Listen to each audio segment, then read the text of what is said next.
m'appelle Rémi. Voilà, je suis ingénieur en génie civil. Actuellement, je travaille à Toulouse et je vais partir pour 2 ans au Sénégal, à Ouaran, à 1h30 de Dakar. Donc c'est dans un CAP bâtiment où ils veulent ouvrir une section au métier de l'eau et du solaire. Et donc ils cherchent un responsable de la formation métier de l'eau et du solaire.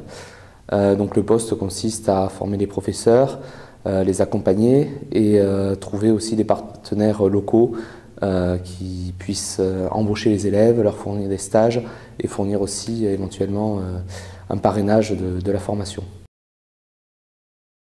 Les questions essentielles, c'était plutôt d'ordre administratif, donc préparation, même si pour certains c'est bien avancé. Et c'est vrai que le stage a cette particularité de soulever énormément de questions qu'on ne se pose pas forcément. Donc soulever les questions de l'interculturalité. Par exemple, même si quand on a le projet de partir, souvent c'est qu'on aime la rencontre interculturelle, mais après vivre dedans, forcément c'est différent. Et donc ça soulève beaucoup de questions. Est-ce que dans le temps, à la longue, ce sera possible? Ça soulève aussi des questions sur les risques encourus, les risques au niveau des maladies, etc. Et ça apporte un certain nombre de réponses, mais je pense que ça soulève plus de questions que ça n'apporte de réponses. J'ai un engagement en France au sein de la Société Saint-Vincent de Paul. Donc c'est une société un petit peu humanitaire. Et donc on fait des maraudes, c'est-à-dire on va dans les rues auprès des SDF apporter des lots de nourriture. Et surtout on a un service d'aide alimentaire auprès des étudiants dans le besoin.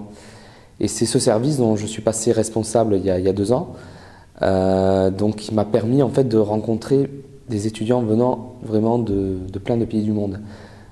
C'est souvent, d'ailleurs c'est la majorité des étudiants qui viennent, ils viennent de pays du Sud, d'Amérique du Sud, d'Afrique, quelques-uns d'Asie. Donc c'est vraiment les rencontres que j'ai pu faire, leurs difficultés, leur étonnement par rapport aux manières de vivre en France, qui m'ont encouragé dans la rencontre interculturelle et qui ont motivé mon projet de départ au Sénégal.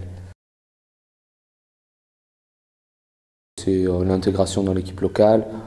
C'est vrai que c'est difficile de se projeter, comment ça se passera, quelle sera la différence entre, on va dire, la vie professionnelle et la vie privée, puisque je serai logé sur place, puisque les personnes que je rencontrerai là-bas, ce sera en premier mes collègues de travail.